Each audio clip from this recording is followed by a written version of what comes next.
Good afternoon. My name is April Smith, and I'm the Education Coordinator at NAFA. Welcome to the Sustainable Fleet Technology webinar series, Requirements for Federal Funding for EV Charging Infrastructure. Before I turn things over to our speakers for today's session, there are a few housekeeping notes to review. This session is being recorded, and a copy of that recording will be made available in the coming days. All participants are muted during the presentation to limit background noise, but we encourage you to ask questions and add comments using the chat and Q&A features. You can find this on the Zoom toolbar. If you do experience technical difficulties, you can reach out to the NAFA team through the chat feature. And now to kick things off, it's my pleasure to turn things over to Heather Brutz. Hello, everyone. My name is Heather Brutz. I am the Transportation Program Director for the North Carolina Clean Energy Technology Center. We're a public service center based out of North Carolina State University. Together with NAFA, we are the co-organizers for the Sustainable Fleet Technology webinar series. Really happy to have all of you here today. I suggested this topic because I get a lot of questions about this all the time. And so I thought that there was a need for going a little bit deeper into some of these topics. But before we start, did want to say thank you to our sponsors. So the United Soybean Board, eBoost, and Geotab. Some of our upcoming webinars are going to be on July 24th. That'll be on electric vehicle battery reuse and recycling. And then we also will have webinars on September 18th, October 23rd, November 20th, and December 4th. And so you can go to the nafa.org/SFT and register there. So other upcoming events, the Sustainable Fleet Technology Conference is coming up August 13th through 15th at the Durham Convention Center in Durham, North Carolina. Love to see all of you guys there. You can register at sustainablefleetexpo.com. So our speakers today are Ann Blair with the Electrification Coalition, Dr. Thomas Stout with HDR, and Eleni Petro with TRC, which is formerly GNA. So I'm going to start things off with Ann Blair. Ann Blair is the Electrification Coalition's Director of EV Policy. She has a focus on promoting policies and programs that will transform the transportation sector. Prior to joining the Electrification Coalition, Ann was the Director of Energy Efficient Transportation at the Southeast Energy Efficiency Alliance, also known as SEIA, overseeing strategy, programming, and outreach for all of their transportation initiatives. Before she was at SEIA, she worked at the Southern Alliance for Clean Energy, also known as SACE, as its Clean Fuels Director, where she worked on transportation and clean energy policy for 15 years. She's also previously worked at the Coca-Cola Company, the Fund for Public Interest Research, AmeriCorps, and the River Network. She holds a bachelor's degree from Randolph-Macon Women's College and a master's degree in environmental law and policy from Vermont Law School. So I'm going to turn it over to Ann. Great. Thank you so much, Heather, and thank you to the North Carolina Clean Energy Technology Center for having me today. Really looking forward to this conversation. So as Heather said, I'm Ann Blair. I'm Vice President of Policy and Freight at the EC. We are a nonpartisan, nonprofit organization that's working to support the widespread adoption of transportation electrification. And our main reason for doing this is really to reduce our nation's oil dependence in the transportation sector and to reimagine the transportation sector to support economic development. I was asked to provide an overview today about the Build America, Buy America Act. Before I start, I do want to clarify that I'm not here to provide legal or compliance advice. So please consult the appropriate experts or advisors for your individual companies or organizations in doing so. So with that out of the way, so what is the Build America, Buy America Act? And if you'll go to the next slide, please, Heather. It's also referred to as BABA or BABA. I say BABA. So BABA was passed by Congress and signed by the president in November of 2021 as part of the Infrastructure Investment and Jobs Act, or also the Bipartisan Infrastructure Law, as it's also known. The goal of BABA is intended to build a resilient supply chain and manufacturing base for critical products here in the United States. And it mandates that all iron, steel, manufactured products, and construction materials used in projects that are supported by federal funding, such as all the available funding through Bill and IRA, that it must meet these requirements to be produced in the United States. So, to be considered produced in the United States under BABA, manufactured products must be 1, manufactured in the US, and 2, the cost of the components that are mined, produced, or manufactured in the US must be greater than 55% of the total cost of all components of the manufactured product. And that's really the key here, is that it's the cost rather than the full content, taking into account that and many times the minerals are a lot more make up the bulk of the product. So really to help drive more of that investment here in the United States. So BABA requires federal agencies to review the existing general application waivers of Buy America requirements. So, if this is a requirement for the projects, will we still be able to meet the objectives of these programs? So, for instance, the EPA Clean School Bus Program or the Federal Highway, many of the programs through NEVI, which we're going to talk about a little bit later, will we be able to meet those with the requirements here, and on what time frames, and how can BABA help drive additional manufacturing and investment to build out that supply chain? So there's a couple of things at play here that we need to really find a balance in.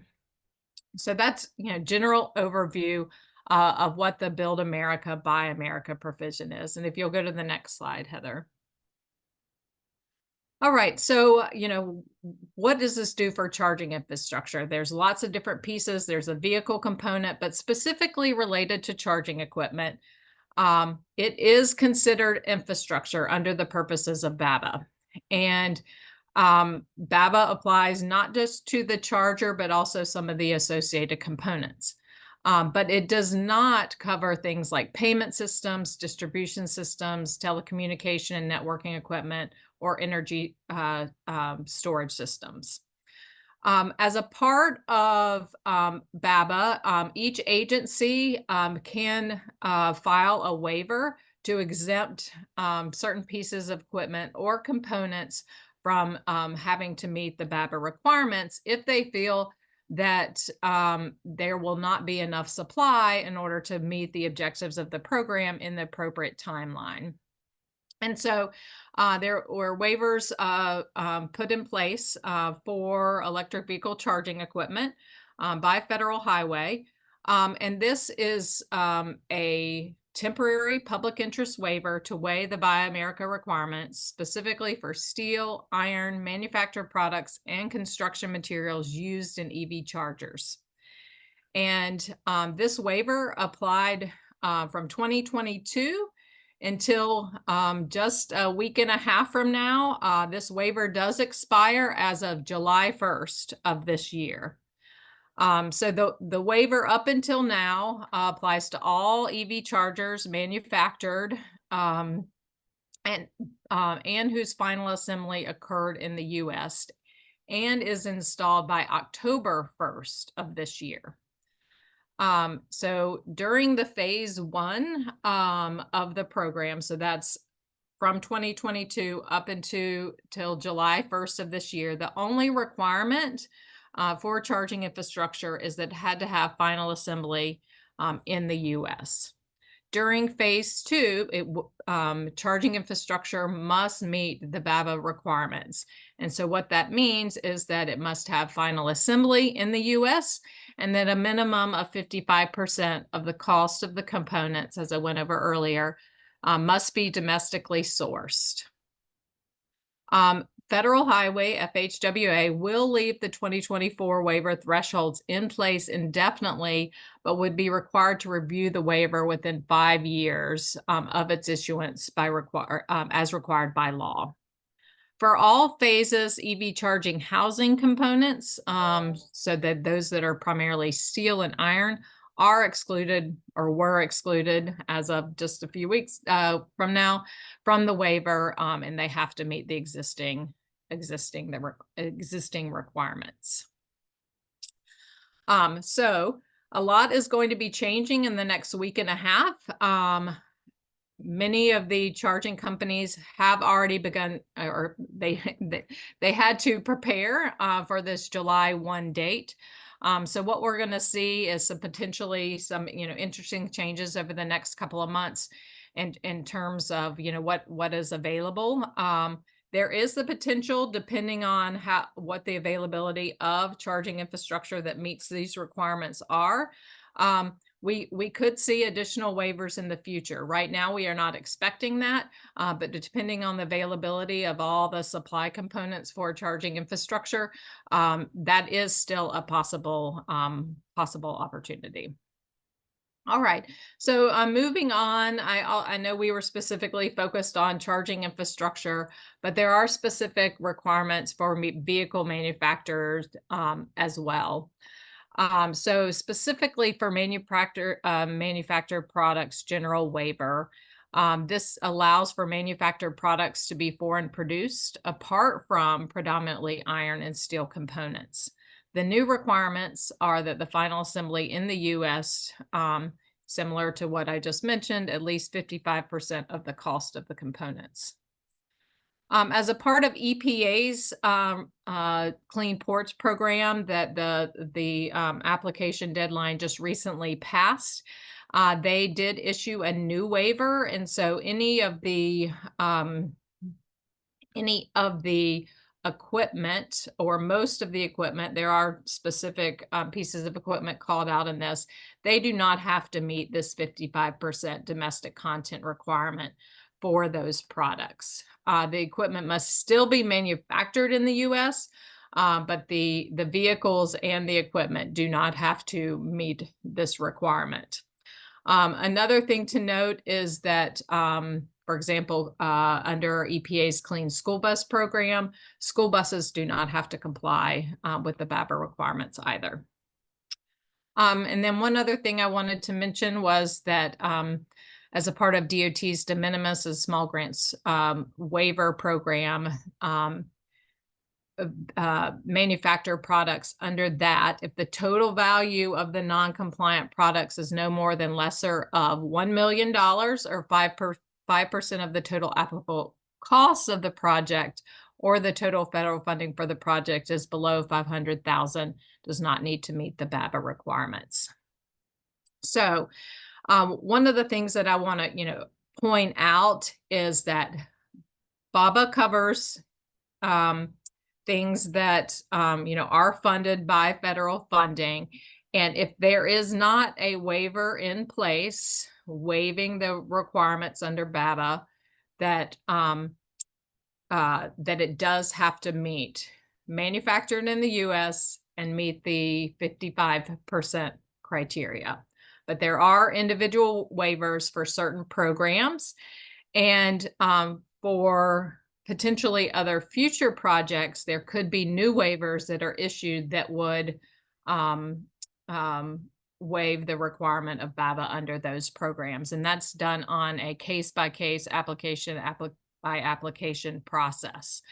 But for now, for charging infrastructure, as of July 1st of this year, the equipment does have to be manufactured in the U.S. and meet that 55%. So hopefully that gave you a good snapshot of what the requirements are. There, of course, a lot of nuances within it and how exactly you calculate the components. I'm happy to provide some additional resources and links to some of the guidance that is available. But hopefully that was helpful. So thank you. Passing it back to Heather.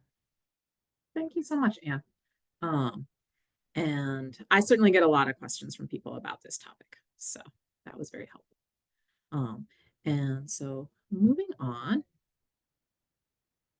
So we are now going to hear from Dr. Thomas Stout. He's with HDR. Dr. Thomas Stout received his PhD in computer engineering from North Carolina State University in 2015. He's currently the inductive pavement engineering leader for HDR, where he works as a thought leader in the electrified mobility space. He provides technical guidance related to the implementation of the National Electric Vehicle Infrastructure, NEVI, formula program to multiple state DOTs. He also provides expertise on electric vehicle supply equipment, EVSEs, and the development and planning for charging networks. He's also involved in the development of fleet transition plans and is the lead developer of HDR's proprietary Zero Plus fleet energy modeling software. Thomas's unique qualifications in the advanced technology field are also used to guide and shape projects dealing with all aspects of wireless power transfer, including both static and dynamic charging for heavy-duty transit and light-duty passenger vehicle applications. And so I'll turn it over to Dr. Thomas Stout. All right. Thank you, Heather. So yeah, I'm going to get into a little bit of the specific requirements related to the NEVI program, focusing right now mostly on the corridor, but I'll mention some other aspects for off corridor as well. So starting with the NEVI spacing requirements. So these don't come from the NEVI rule itself. These come from the NEVI guidance, where it says you have to have the 50 miles or less between stations along AFCs. So AFCs are the alternative fuel corridors that have been designated by the various states, mostly interstates, but then some other roads as well, depending on the state. And so all AFCs have to be built out first using the NEVI funds before they can do anything off corridor. That 50-mile spacing is needed along the AFC. And then there are other rules for when you get to the ends of the AFCs. So at the terminus of AFCs, either at state lines or just where a road ends, and is no longer designated, there's a requirement for 25 miles from the end of the AFC. The stations along the AFC also have pretty strict spacing requirements. They need to be less than 1 mile from the AFC. And an important aspect of all of these, all the spacing requirements with the NEVI program is that these are driving miles. These are not straight line, as the crow flies. So you have 50 driving miles between stations and 1 driving mile off of the AFC to reach a charging station at each of these locations. If you can move on to the next slide, please. So that's kind of the spacing requirements. When we get into the rule itself, there are a lot of requirements, and we kind of need to understand some definitions to understand what those requirements actually mean. So within the NEVI rule itself, it defines several different things. Station, port, charger, and connector are important ones. A station being the area where chargers are located. The charger is the actual equipment that takes power from the grid that's coming in as AC, usually 3-phase, 480 volts, and converts it into DC power that can actually charge a battery. A connector is then on a charger, and that's what connects the charger to a vehicle. And those are all like the physical things that you will see at a charging station. Then there's this concept of a port, and they define a port as a single output from the charger that can charge 1 vehicle at a time.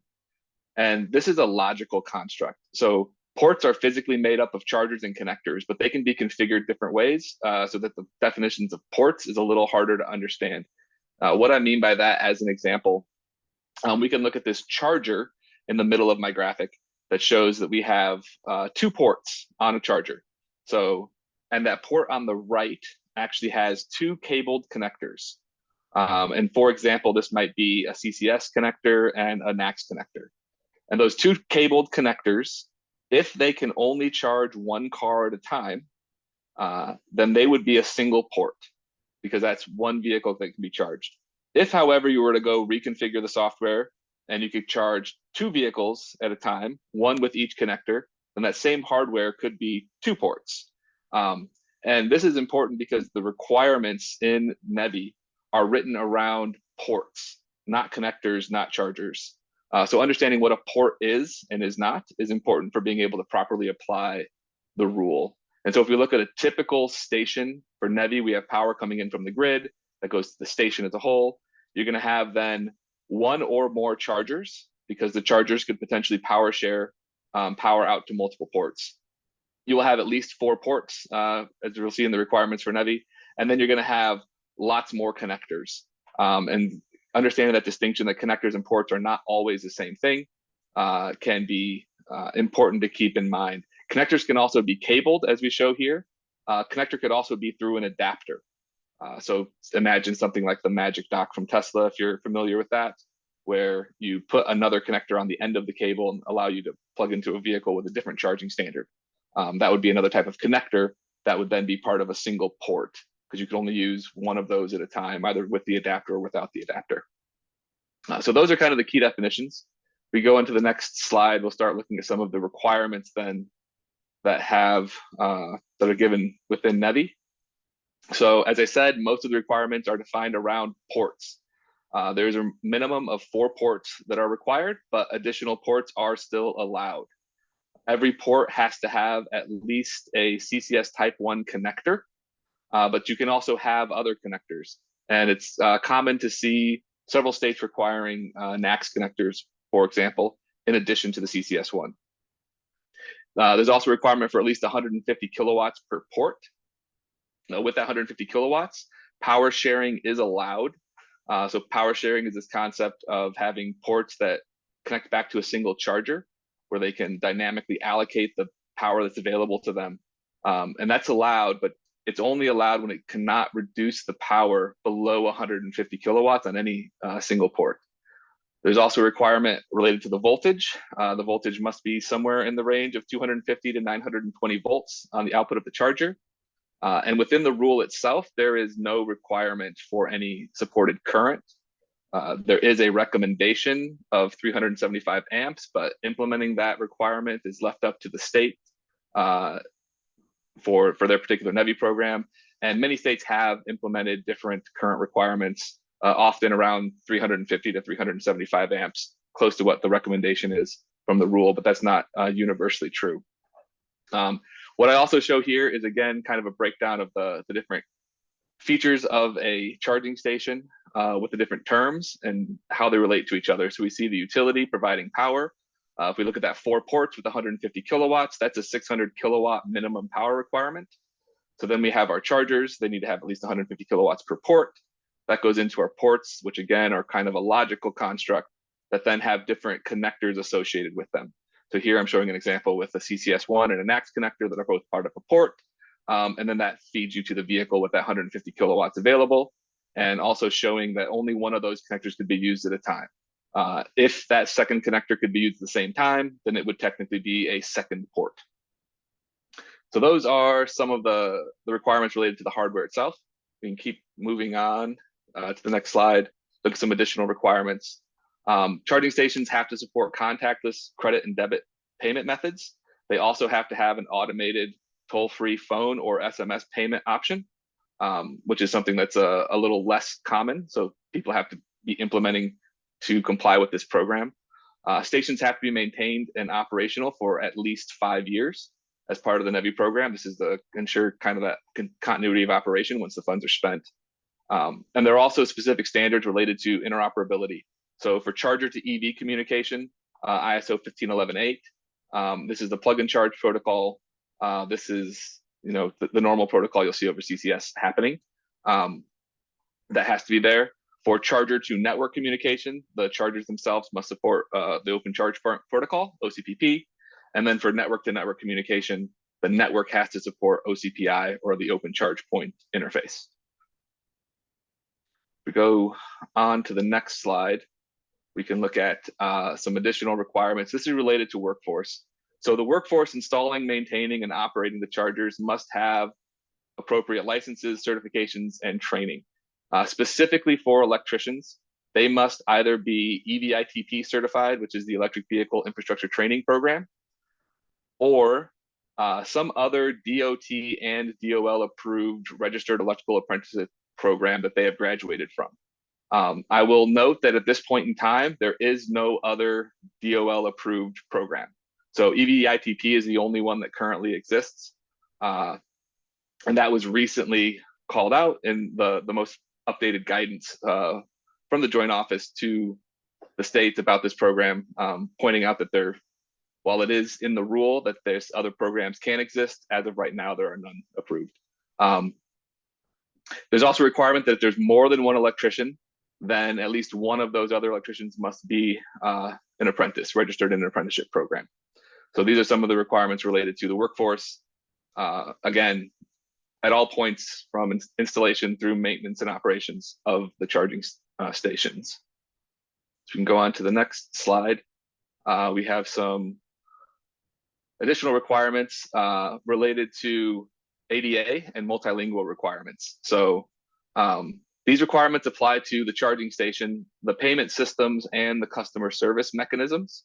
So things like user interface and labeling have to comply with the ADA and multilingual requirements. This also applies to the phone or SMS payment options and your customer service. So customer service mechanism, per the rule, you have to have a way to report outages and malfunctions, and something like an app or a website or a phone are all acceptable, but they have to comply with the ADA and be multilingual.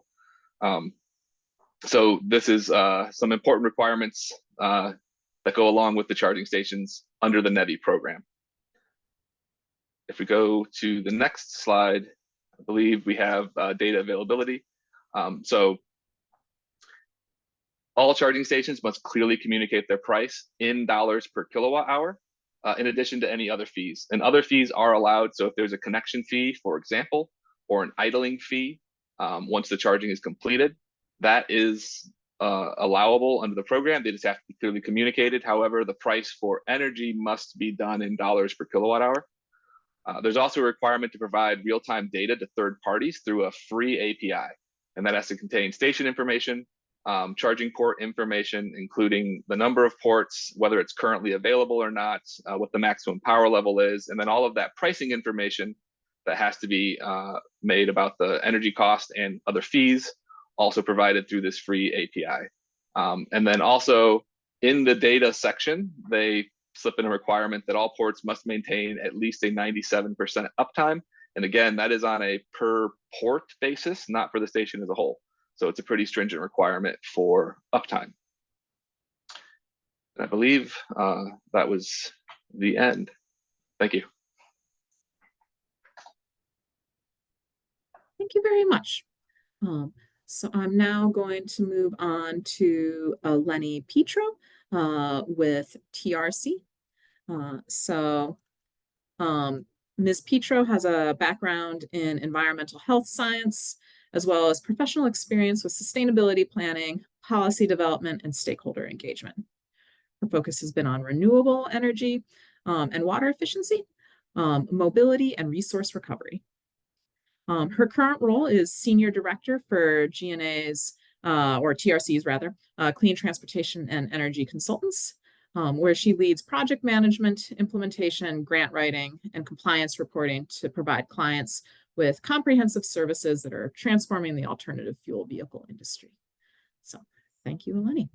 Thank you so much, Heather. And thank you for the opportunity to speak today. And I'll take this chance to say that if you remember GNA, if you're familiar with GNA, we are now TRC. So we were acquired last year, and we are finalizing our brand transition next month. So we will no longer be using GNA. You can just refer to us as part of the broader TRC and their Clean Transportation Solutions practice. So thank you so much again for having me today, and we can go ahead to move to the next slide. Thank you, Heather. So just a little overview of our organization. We are North America's leading clean transportation and energy consultants. We have a mission to accelerate the market transformation for clean energy and low and zero emission vehicles.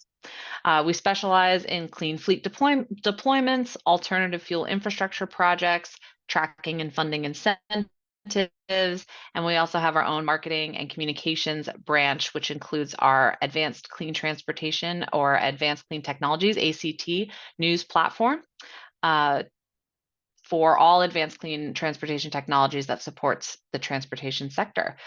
So we can go ahead and move on to the next slide, Heather. This is just me celebrating that we have secured over, actually it's now $1.5 billion in grants and funding for our clients. So we're very proud of that. And we are also proud to talk about the other side of incentives. So now once you've identified them and you've gone after them and you've secured your funding, what comes next? And that's what I'm going to be discussing today, which is the reporting side, specifically for federal agencies. So we can go ahead and move on to the next slide. Thank you, Heather. So there are a lot of different federal agencies out there, a ton of programs. So it's going to take some individual coordination on the specific program with the specific agency to understand what they're going to be requiring. But this is just a general overview. And then we're going to zoom in a little bit on the infrastructure funding that's coming out of the federal government, particularly the Department of Transportation and the Federal Highway Administration through programs like NEVI and CFI. So overall, actually, before we jump to the next one, sorry, Heather, before we jump to the next one, just overall, it's going to be a combination of progress reports. They want to know what's going on, you know, kind of qualitatively with the project, as well as any performance data, what the status of the project budget is, and any other quantitative impacts, you know, like emissions reductions, for example, or, you know, diesel gallons displaced, something like that. Especially for infrastructure projects or, you know, production and manufacturing projects. A lot of times the federal government, federal agencies will want to do a site visit. They'll want to come and check out your production facility, or they'll want to come and see the infrastructure that's being deployed.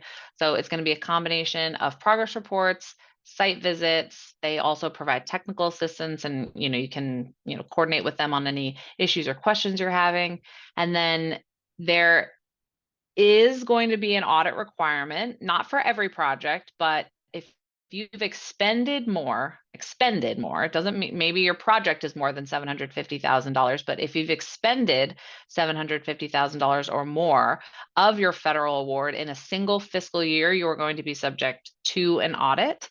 And again, that's not the end of the world, but we can talk through about, you know, the best ways to prepare for that. If you know you're going to be expending more than $750,000 of federal funding in a given year, you can set yourself up for success by establishing really good processes for tracking your spend and your project progress. Now we can go to the next slide. Thank you, Heather. So this is just an overview of what you can expect to report on in your progress report. So again, accomplishments, any products, if you're working with different partners or perhaps sub-awardees, what impacts the projects are having.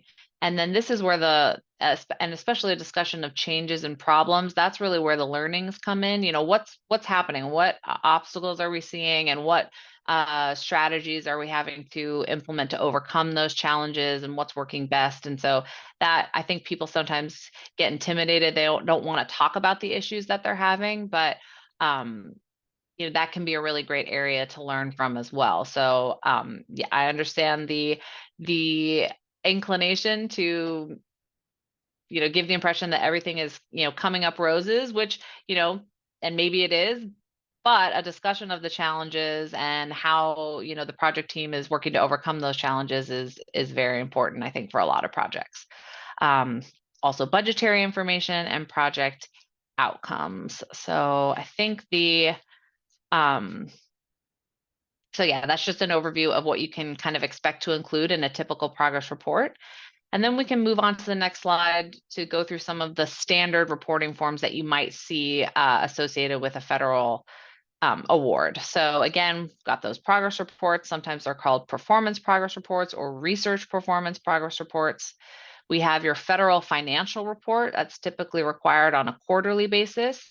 It's not super involved. It's really kind of like a high level overview of what was your overall budget? What did you spend this quarter? What portion of that spend is going to be covered by the federal government and through your award? And what portion is the remaining cost share, whether that's coming from private investment or other sources of co-funding? This SF-270, that's a request for advance or reimbursement. That's like your invoice. So it requires, the form itself is more is no more really more involved than the federal financial report, but this form does require backup documentation for any labor or expenses that you are claiming. So typically we don't see backup required for just the federal financial report, like what's the budget status, but when you go to invoice or request your reimbursement, that's when that backup documentation comes into play. And these are, again, this is just an overview of the typical standard federal reporting forms. So again, we've got our financial, we've got a request for reimbursement, and then you start to get down into these fun ones like the tangible personal property or your real property status report. And the difference there is tangible personal property that refers to items or assets that can be moved around, like you bought equipment or machinery or furniture or something like that. Real property is like land or real estate that can't be moved, but that also includes, resources like oil, gas, and minerals, things like that. And the big thing, the reason for these reports is because if the government is going to contribute to funding an asset, whether it's tangible or real, they have an interest in that asset. So they get a say in how you dispose of it or what you do after the contract period.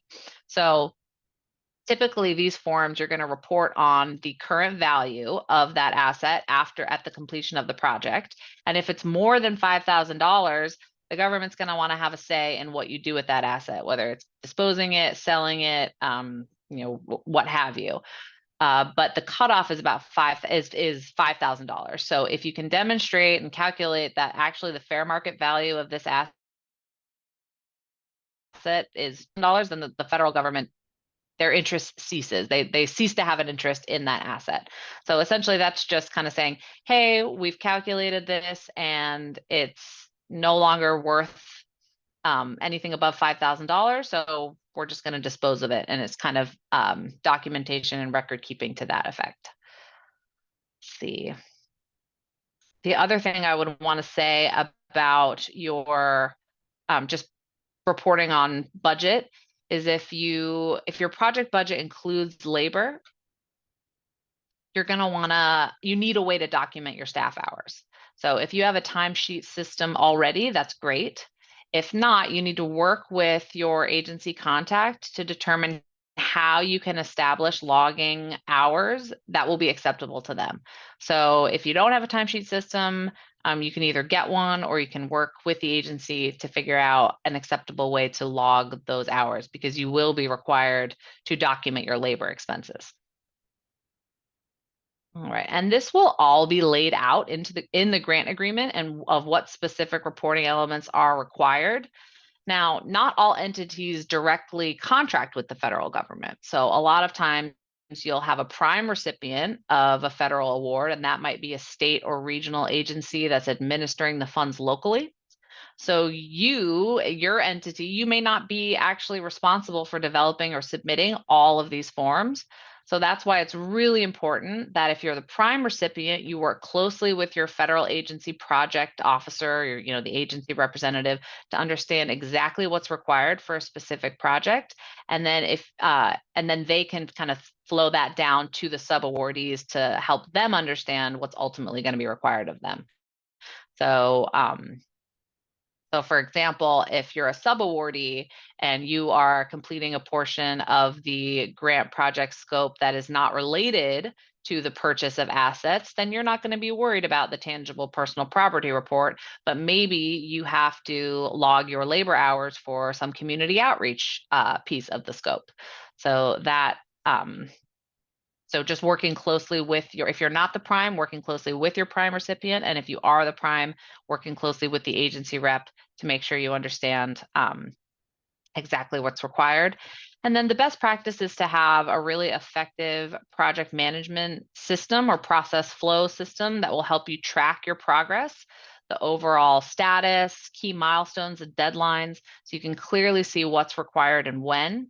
You'll also want to develop a budget tracker that's going to track your spend, but also going to break out what is federal funding versus what is private funding or other cost share. And we can go ahead and move to the next slide. Thank you, Heather. Okay.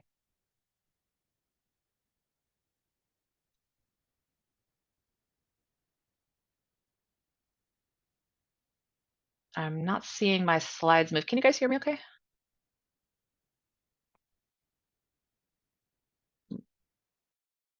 I can hear you, Heather. So on my screen, it looks like it says DOT/FHWA data reporting and uptime. Is that Oh, the slide great. you're I looking think, for?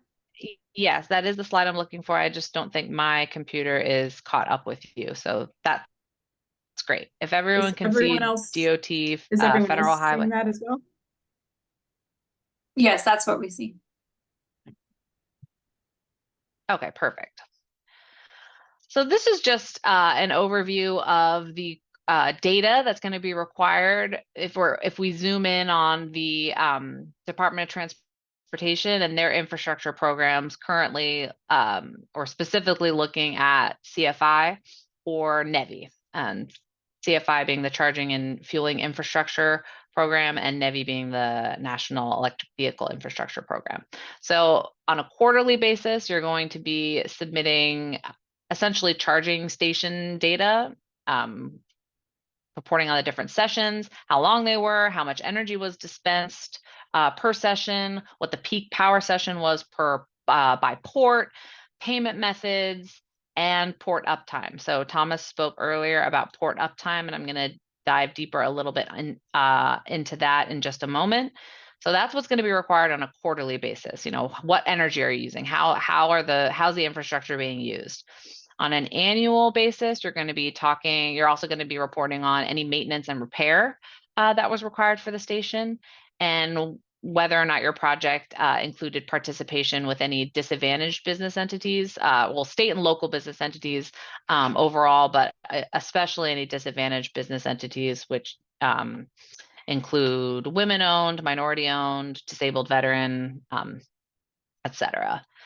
And then there is a one-time data submittal. So that's kind of if something happens and you need to report on it once, you can, you may do that in this one-time data submittal, which includes, for example, if you are installing distributed energy resources, what the capacity is, once you inquire and install equipment, and so forth.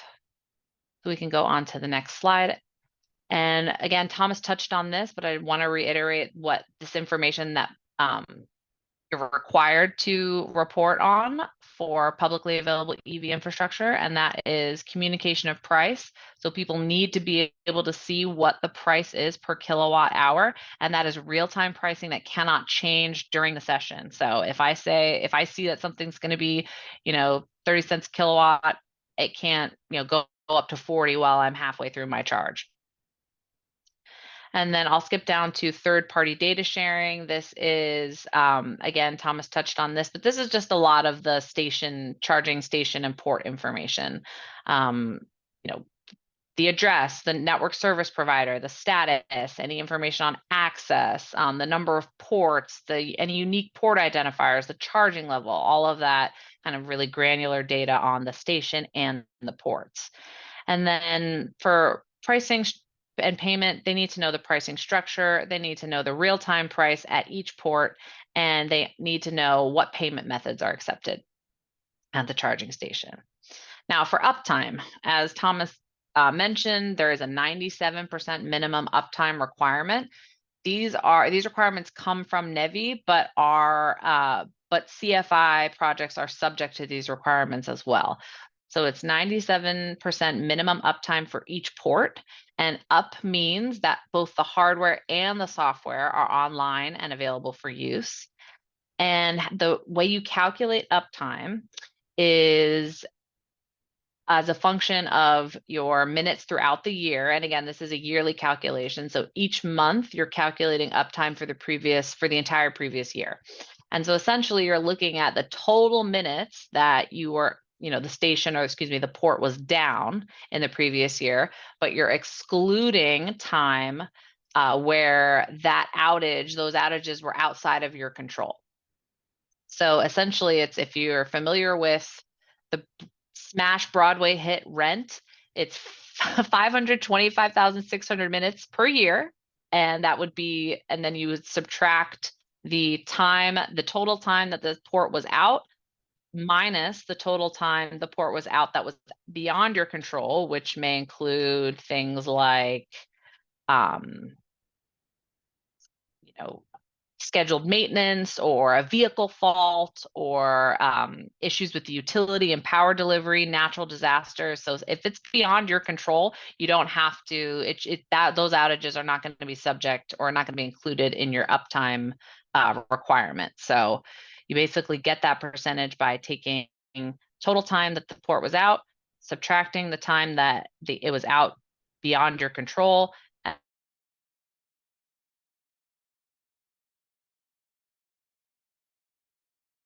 25,600, and multiply it by 100 to get a percent. All right, so we can go to the next slide. Thank you. All right, and then these are just kind of a few key issues and or items that we discussed that come up quite a bit for these types of programs. So the first is public access, and for NEVI, public access is required. It's required 24/7, and that's the same for CFI alternative fuel corridor projects. Now, for CFI's community projects, it's a little less stringent. It doesn't have to be open 24/7, 365, but it does have to be open to the public during regular business hours. Now, there is this nuance or this gray area around shared fleet projects that is currently, I would say, under discussion, because there is a provision in the NEVI guidelines that says that these stations must be open to the general public or authorized commercial motor vehicle operators for more than one company. So the guidelines do seem to provide for eligible shared fleet projects. But what we're seeing is that when these funds are being administered by the state agencies, they are not looking to fund shared fleet projects, or they're not prioritizing shared fleet projects as eligible. So this really is an ongoing discussion, and it could be a potential point of engagement or comments to provide if you engage with your with the local DOT or perhaps a regional agency that's implementing NEVI or CFI funds to advocate for shared fleet projects, because there is this provision in NEVI where they could be eligible. So it seems like it is up to the administering agency as to whether they want to include those types of projects. So certainly an area for engagement and an ongoing discussion. And then the last thing I want to flag for the group in terms of federal reporting requirements, and we can go on to the next slide here, Heather, is this Federal Transportation Improvement Program requirement. So again, this is for both NEVI projects and CFI projects. Funding through, projects funded by the Federal Highway Administration must be included in an Federal Highway Administration approved FTIP, which is the Federal Transportation Improvement Program. So these programs are managed by metropolitan planning organizations, or MPOs, and regional transportation planning agencies.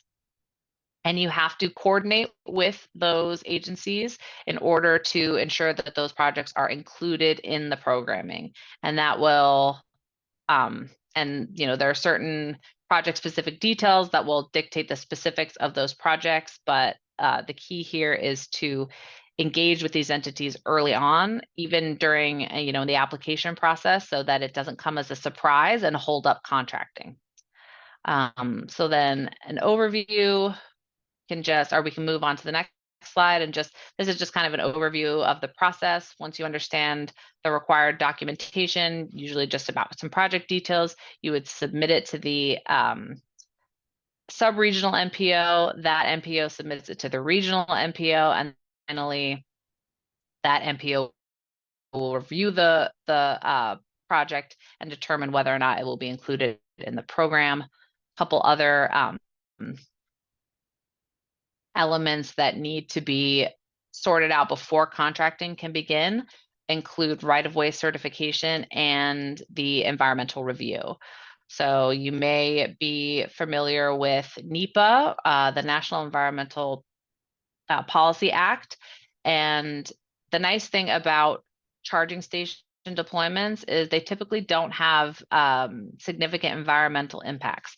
So a lot of your CFI or NEVI projects will be categorically excluded from NEPA. So unless there are some specific aspect of your project that requires more involved environmental review, you're typically going to see that review be expedited and ultimately likely receive a categorical exclusion.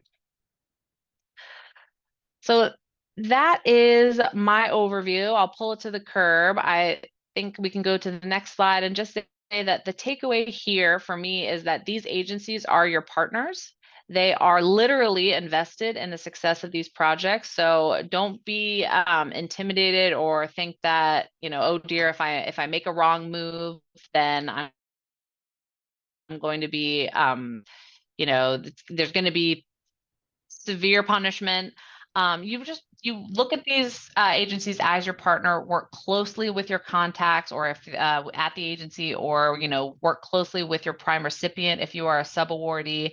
Ask questions, ask for guidance, confirm the specifics. Have them review something before you submit it. That's what they're there for. So I really encourage you to because it's going to be a multi-year project with a lot of different reports and milestones involved. So the better the relationship that you have with your federal agency contacts, the more closely you communicate and the more you go to them with questions and asking for guidance, the better position you're going to be in, and the easier and more streamlined the whole process will become. And then hopefully the result is that you get your reimbursement in a timely manner and you've successfully implemented your project. We do a lot of this in our company. We support a lot of implementation of federal grant awards, both directly contracted with the federal government or as a sub-awardee, and that is really the key. Different processes will change. Sometimes they'll update a form. Sometimes they'll ask for things to be submitted through a portal or submitted via email. So it's really just working closely with those agency contacts to understand exactly what's required. And just remember that they're your partners in this and they want this project to succeed. Maybe just as much as you do. So thank you for your time, or thank you for giving me the time, and hopefully we'll have a great discussion. Thank you, Emily. So I'm going to start off with a question about the federal minimum charging requirements from USDOT that apply to projects that are more than a mile away from a designated all-fuel corridor. We discussed the NEVI requirements, and NEVI's for the sake of everyone who's listening in, NEVI is a program that's designed to go and make it easier to go and travel long distances across major corridors and have chargers at regular intervals along the way. But there are some federal grants out there from federal highways, such as the CFI grant. Potentially you could be using CMAQ, congestion mitigation air quality funds, some other sources that still have federal minimum charging requirements, but don't necessarily have to meet all of the rules that NEVI does. Would anyone like to go and speak a little bit to what some of the differences are for the requirements for community charging projects? Yeah, I can start us off on that. So the NEVI rules actually do apply to any funds that use Title 23, or any project use Title 23 funds. But it does have different requirements for corridor versus non-corridor that are in the rule. And so I didn't really get into the non-corridor in the rule, but they are there. So for example, the number of ports remains the same. It's at least 4 ports, but it could be level 2 ports. It could be a mixture of DCFC and level 2 ports. If you do level 2, there's then a separate power requirement. It's not 150 anymore because you can't do 150 kilowatt level 2 charger, but there's a 6 kilowatt requirement for a level 2 charger. So you can't do 3 kilowatt chargers, for example. So they are different, but that kind of scaled properly. Another one of the requirements that was mentioned before is that access. So rather than being 24-hour, for anything that's corridor, it's 24-hour. For anything that's not corridor, it's just the same hours as the location where it's located. So if it's located at a business, the same business hours that the business is open, the charger has to be open. If it's at a park or something like that, it's got to be the same hours that the park is available. So hopefully that answers that question. Yes, it did. Thank you. And we have a question in the chat that had to do with energy storage systems and Buy America and BABA requirements. So was wondering if anyone would be interested in clarifying the Build America, Buy America requirements for the energy storage elements of that can be associated with a charging project, which, just for clarification, can refer to things such as batteries that could be connected to a charger so that it can help with demand charges or potentially even be islanded in case of power outages, depending on how you have it set up. Yeah, I'm happy to jump in here. So the waiver does not apply to those energy storage elements. They do have to comply with BABA. Okay. They were not covered under the waiver. Okay, thank you. And so then, do you want to go and reiterate? I saw some people who had some hands raised among some of the attendees. Do you want to go and encourage everyone to type out any questions that you have? That's how we're handling Q&A for this. Another question that I have for the group.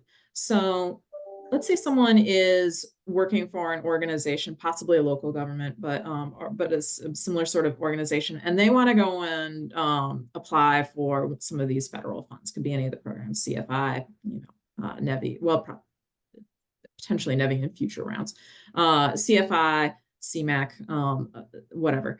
What advice would you have for them as they are trying to go and put together an RFP to go and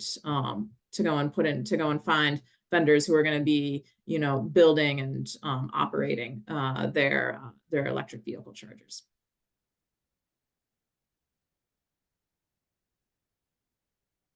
So I've got some advice that I would give, and that is to think about some of these other tasks that were brought up that need to be done and who's going to do them as you put together your team. So you maybe are familiar with running a charging station, or you think you understand what you need to do for that, but all of that reporting that needs to happen for the compliance with the federal rules, you're going to want somebody on your team who is familiar with that, who knows those forms, can fill them out properly. It'll make your life a lot easier, and also whatever agency is granting you the funds, their life a lot easier if you have someone on your team who understands that. It's also going to make your application stand out if you show that you have a team member who understands this stuff. So that would be one of my recommendations. Yeah, absolutely. I'll jump in to add that that's exactly right. And especially from the data reporting side, I would suggest, making sure that, especially that your network service provider is capable of capturing the data that's required. And ideally, it would be a very seamless export. You would just log into your network service provider dashboard or their portal. You would have, a dashboard of all of the data points that are required, and you could export it, and with minimal formatting or, minimal other work that would be required. So that would be key. You want to make sure that not only can you capture the data that's required, but that it's easy to export and submit, so that you're just setting yourself up for success later on.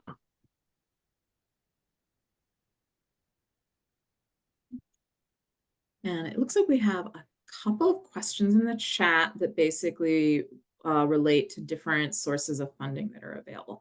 I am going to say that I will try, I'll try to go and find the link to our YouTube page. We have done webinars specifically on the topic of various sources of funding that are available that were over an hour long. I don't think we can summarize all of that quickly, but I will say that there are a number of different programs out there. But the specific question that was asked is, what are some of the available sources of funding that can fund chargers that are not publicly accessible? So for example, if you're a local government. Are there any sources of funding where that would be an eligible expense?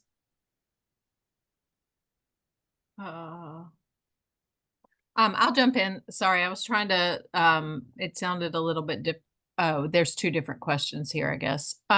One of the things that Putting them together a little bit. yeah, one of the things I was just going to mention, of course, is the Charging and Fueling Infrastructure Program, CFI program, that is designed to fill additional gaps within the corridors, but then also areas off of that as well. And so some of that funding potentially can be eligible. There's some consideration from the joint office right now to make some of that available for some fleet sharing, but no changes to that have been made yet. But I'm going to put a link into the chat as well for our organization's EV Federal Funding Finder.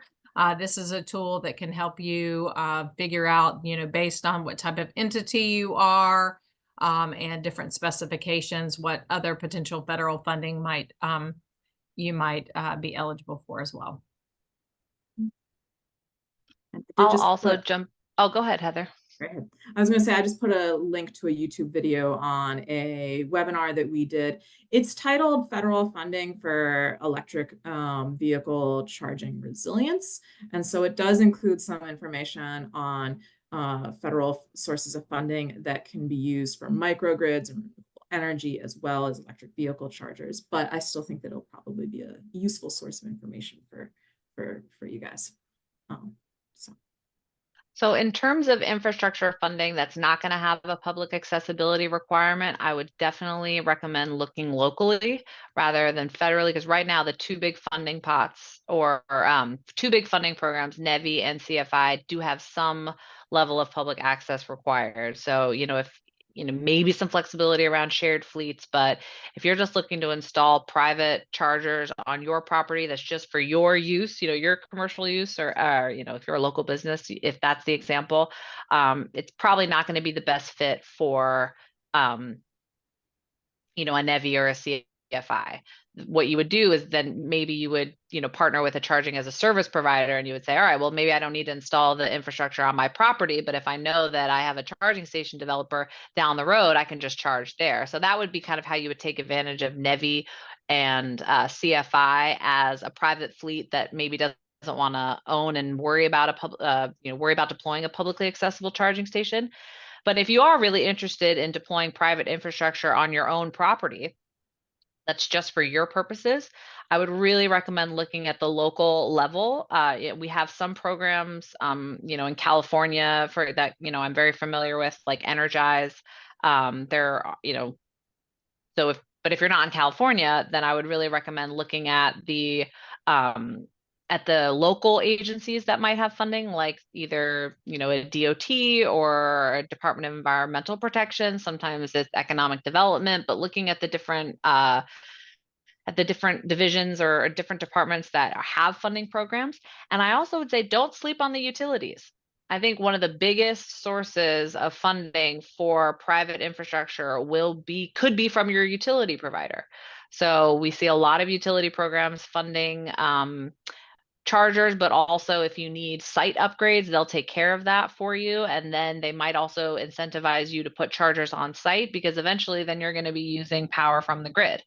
So that would be my recommendation, is to look locally and definitely check out what utility programs there are available.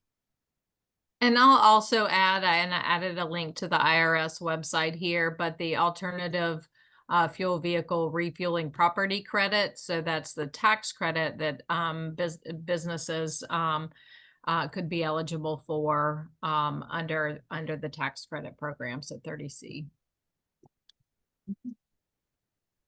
And this wouldn't be as useful for a small business, but for some government entities, there are some specific grant programs, typically not run by USDOT or typically not run by federal highways, that can pay for chargers that are behind a fence. So I'm thinking, for example, of like the clean school bus programs run by EPA. And I'm pretty sure that the Low-No program run by the Federal Transit Administration, that charging infrastructure for those buses is also an eligible expense. But like I said, those are specific use cases that might be eligible, and they're not unlikely to be useful for a small business, private business.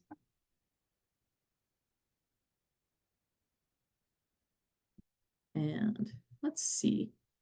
So another question that I wanted to go and ask the group, if someone is located in a rural area that does not have three-phase power, are there any special things that they should consider, especially when it comes to requirements under federal programs? Yeah, so I can start us off on this one.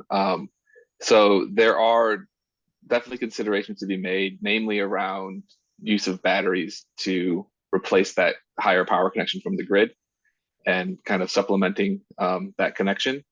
The Joint Office did put out some guidance recently clarifying that that is allowable under the NEVI program, and it would also be allowable under CFI as a way to provide the power to meet that 600 kilowatts for a corridor project, or whatever the power happens to be. If it was off corridor, there's still those power requirements. It could come from batteries.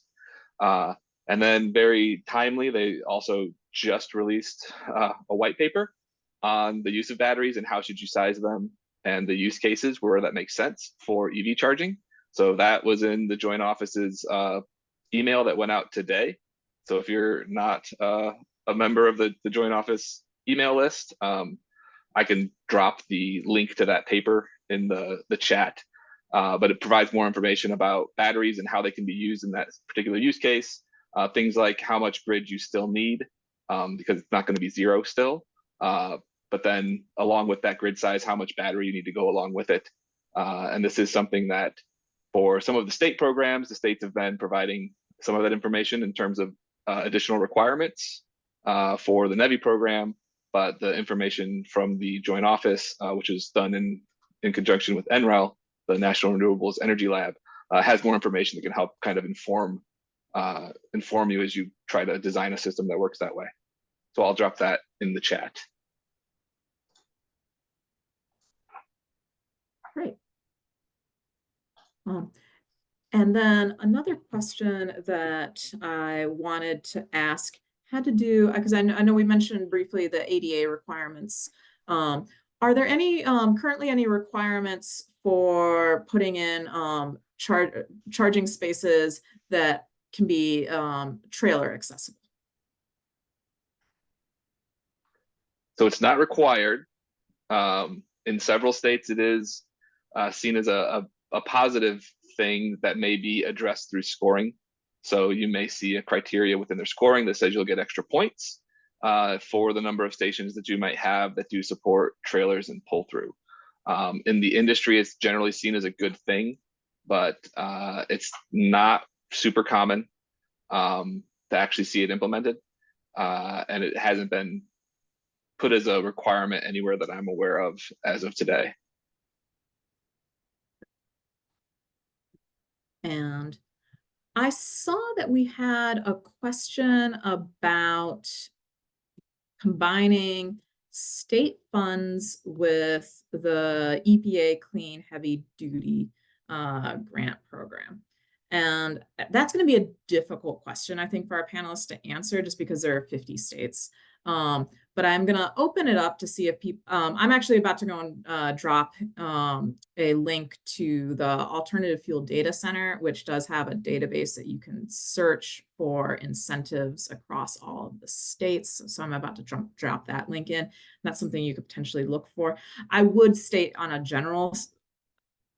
in a general way, what I would say is that when you're looking at state programs, the requirements could change a lot from state to state. So you're probably going to have to go and look at that specific program to go and know how they could combine. But I will open this up to any other panelists if they have any other advice on that question.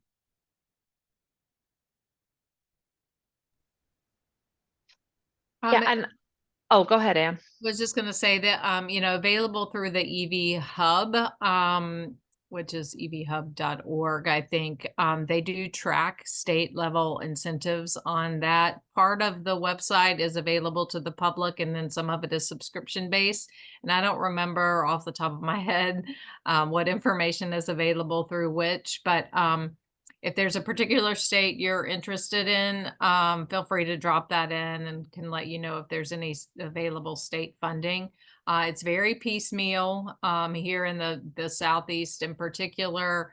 In North Carolina, there is not directly, the state funds currently available. But there are some other federal funds that could potentially be combined with that funding pot. Yeah, I would add that you would definitely want to confirm, with whichever, typically we do see that you're allowed to stack, federal funding with state funding. They encourage that.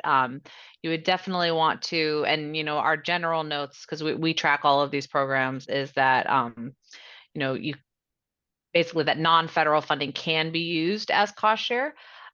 So I would definitely check with the agency of the funding source that you are looking to combine with the federal funds to ensure that they allow stacking on their end. They kind of have to both say, yes, you can allow it. One can allow it, and then one can say, actually, no, you can't. So there you are. But what I would say is that typically yes, it is allowable. Definitely confirm with the agency, because what we'll see is we usually only see the restrictions if the funding is coming from the same source. So typically, if you have a federal funding source and a state funding source, they're not coming from the same pot necessarily, so they can be stacked. So the only kind of perhaps thing to caveat there would be if the federal funding program and the state program were coming from the same funding source, there might be some restrictions there. The other, I think I just might have lost the other thing that I was going to flag, but it wasn't so much on,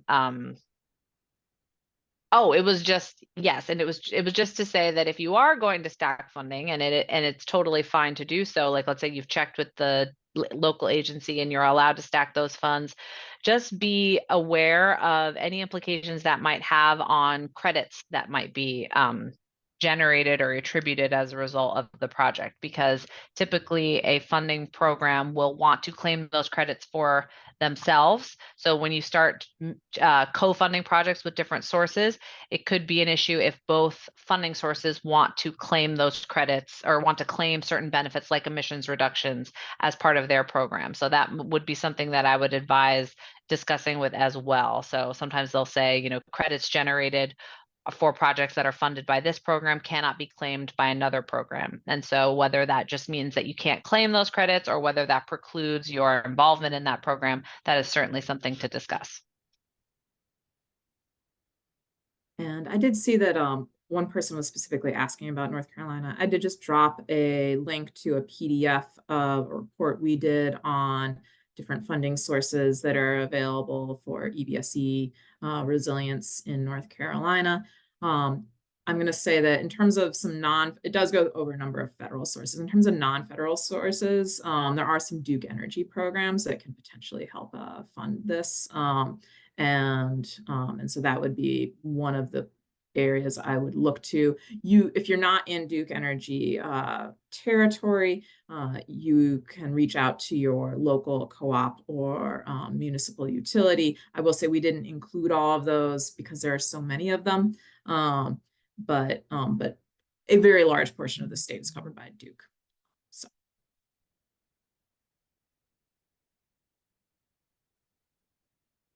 Okay. And I'm just checking real quick to see if we have any further questions. I don't think I'm seeing any right now.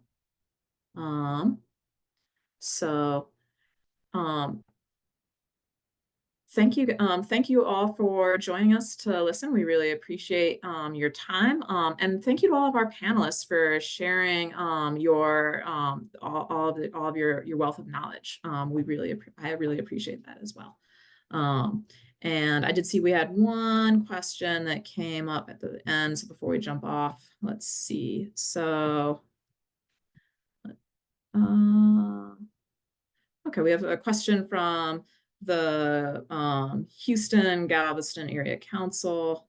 Oh, and this was more of a informational. So they in the Houston, Galveston area, there is some federal funds for EV charging that can be used, and I believe that he just or they, I don't know the gender of the person, just shared information about that. So if you're in that area, please look that up.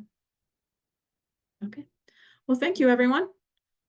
So we will be going and emailing out to all attendees a copy of both the recording and the slides. And thank you so much. We really appreciate you joining us today. Thank you, Heather. you. Thank you all our presenters, and thank you to our audience for joining today. If you think of a question you didn't get the chance to ask, you can send it to the NAFA team at info@nafa.org, and we'll make sure it gets to the right person. And this concludes our webinar. Thank you all again, and have a great rest of your day.